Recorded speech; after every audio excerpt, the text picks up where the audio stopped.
East India news देख रहे हैं आप और आपके साथ हूं मैं खुशबू मिश्रा। वक्त राजस्थान 10 बजे का है। चलिए शुरुआत करते हैं संभागवार बड़ी खबरों का सिलसिला। सबसे पहले बात जयपुर संभाग की बड़ी खबर की। सहयोगी आयुषी विजयवर्गीय बता रही हैं। आज क्रिसमस की पूर्व संध्या पर चर्चेज में विभिन्न कार्यक्रमों का आयोजन किया गया।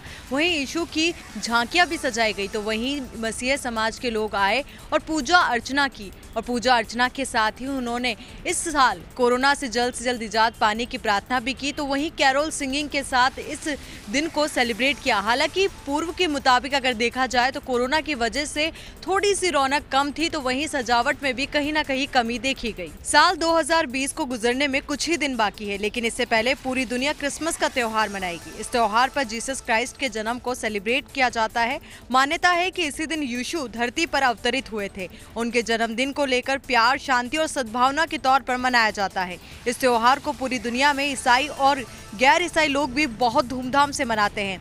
मान्यता है कि प्रार्थना के बाद केक काटकर क्रिसमस को सेलिब्रेट किया जाता है। बॉलीवुड में भी क्रिसमस का त्योहार धूमधाम से मनाया जाता है। वहीं पर्दे पर भी इस त्योहार ने अपना रंग जमाया हुआ है।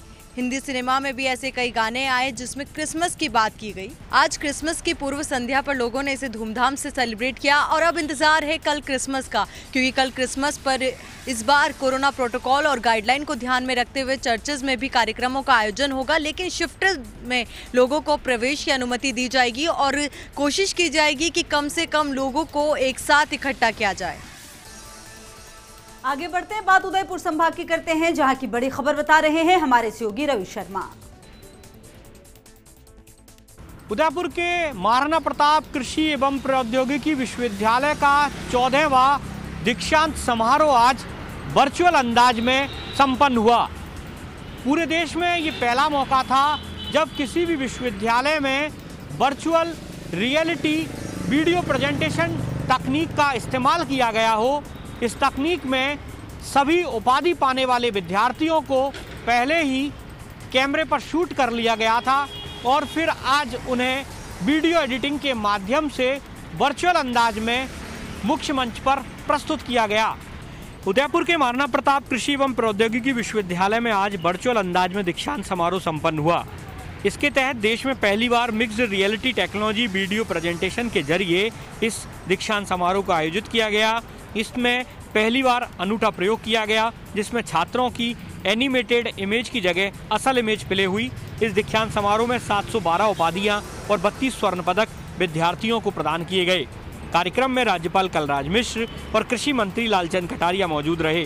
कार्यक्रम पूरी तरीके से अनूठा था, जिसमें स्वर्ण पदक पाने वाले छात्रों की असली इमेज प्ले हुई और ऐसा लगा कि मानो विद्यार्थी स्वयं स्टेज पर खड़ा हो और उसे गोल्ड मेडल पहनाया गया हो। इस दीक्षांत समारोह में प्रदेश के राज्यपाल कलराज मिश्र और प्रदेश के कृषि मंत्री लालचंद कटारिया ऑनलाइन जुड़े और तमाम लोगों को संबोधित किया। आगे बढ़ते हैं, बात कोटा संभाग की करते हैं, जहां की बड़ी खबर बता रहे हैं हमारे सहयोगी भंवर चारण।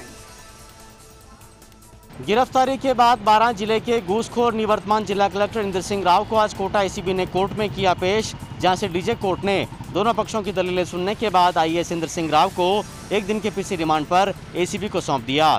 इससे पहले कोर्ट में जिरह के दौरान कलेक्टर के वकील ने पीसी रिमांड का जमकर विरोध किया और दलील दी कि मेरे मुवक्किल मैन एक्यूज नहीं है, मैन एक्यूज से पहले ही सभी प्रकार की डिमांड और रिकवरी क्लियर हो चुकी है और वो जेल में बंद है। मेरे मुवक्किल से ना तो किसी तरह की डिमांड और ना ही किसी तरह की रिकवरी ड्यू है।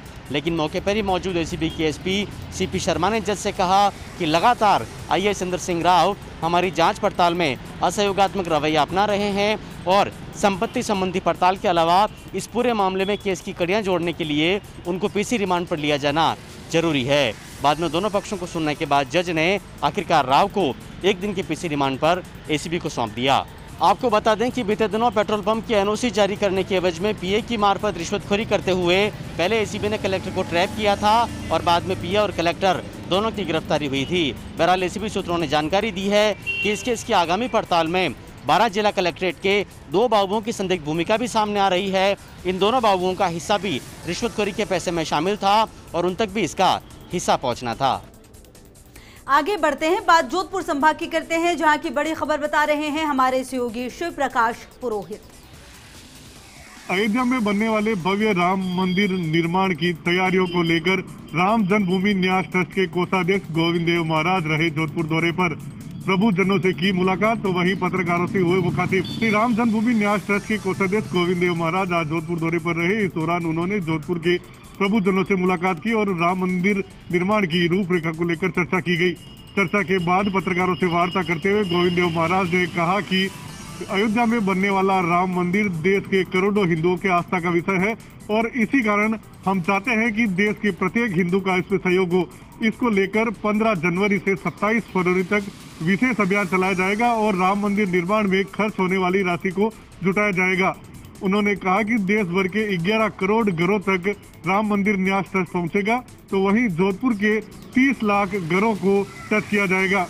उन्होंने कहा कि प्रत्येक हिंदू की आस्था का विषय होने के कारण हम चाहते हैं कि प्रत्येक हिंदू इस राम मंदिर से जुड़े और सभी इस पुनीत कार्य में अपना सहयोग करें। उन्होंने कहा कि प्रत्येक घर तक राम मंदिर का चित्र भी पहुंचाया जाएगा। आगे बढ़ते हैं, बात बीकानेर संभाग की करते हैं, जहां की बड़ी खबर बता रहे हैं हमारे सहयोगी लक्ष्मण राघव।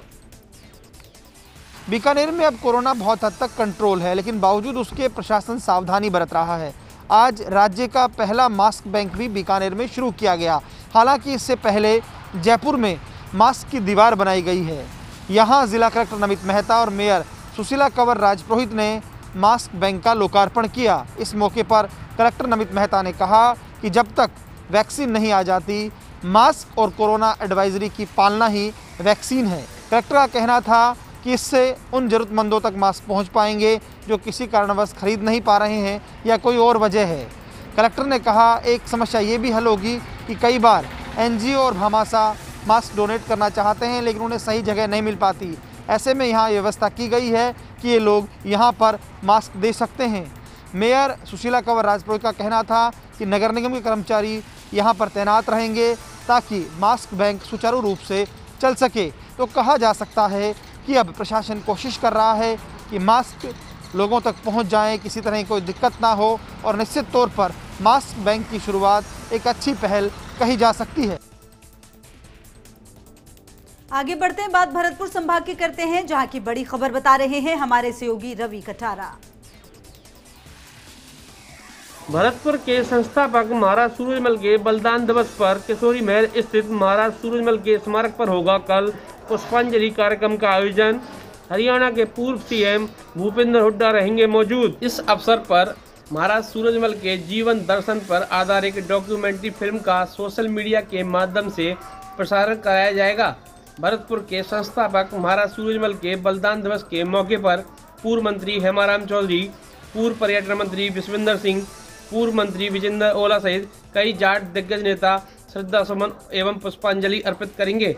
सूरजमल के बलिदान दिवस पर लोहागढ़ किला स्थित महारानी किशोरी महल परिसर में महाराज सूरजमल मार्ग पर आयोजित होने वाले कार्यक्रम में शिरकत करने वाले व्यक्तियों को व्यवस्थाओं के लिए विभिन्न विभागों के अधिकारियों को व्यवस्थाओं का उत्तरदायित्व सौंपा गया है।